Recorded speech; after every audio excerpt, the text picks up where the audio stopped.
V noči iz 5. na 6. september 2007 so izraelski lovci F-15 in F-16 napadli še nedokončan jedrski reaktor Al-Kubar v bližini mesta Deir al-Zor.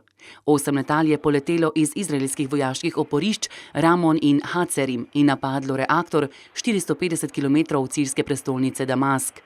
Izrael je z napadom svojim nasprotnikom poslal jasno sporočilo.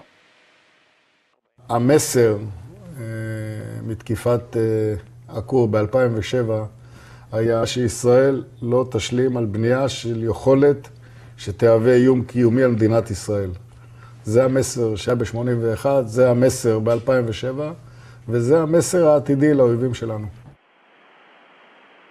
Letala so na objekt odvrgla 18 ton eksploziva, s katerim so uničili objekt, ki naj bi bil tik pred zagonom. Sirija je sicer vztrajno zavračala očitke, da s pomočjo Severne Koreje gradi jedrski reaktor. Kljub razkritju dogodkov septembra 2007 nekatere podrobnosti napada ostajajo skrbno varovana vojaška skrivnost. גם אחרי החשיפה הזאת, ליבת הסוד, הדברים המרכזיים, שקשורים ליכולת של צה"ל ושל המודיעין ושל חיל האוויר לעשות את הפעולה הזאת מחר אם צריך במקום אחר, נשמרים בסוד. רוב הדברים שפרסמנו כעת פורסמו בעבר במקורות זרים. Šlo je za tvegano vojaško operacijo, ki bi lahko pripeljala do vojaškega spopada širših razsežnosti. Pomembno delo je takrat opravila tudi izraelska obveščevalna služba. השקענו מאמצים אדירים, בלמנוע הידרדרות למלחמה. זה היה עניין חובק עולם.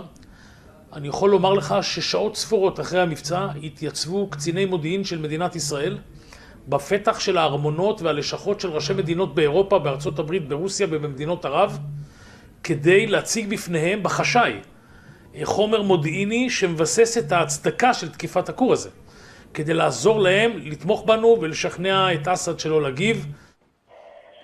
Napad na jedrski reaktor je po prepričanju Izraela korenito spremenil razvoj dogodkov. Regijo, kjer je Sirija gradila jedrski reaktor, je kasneje zasedla skrajna islamistična organizacija Islamska država.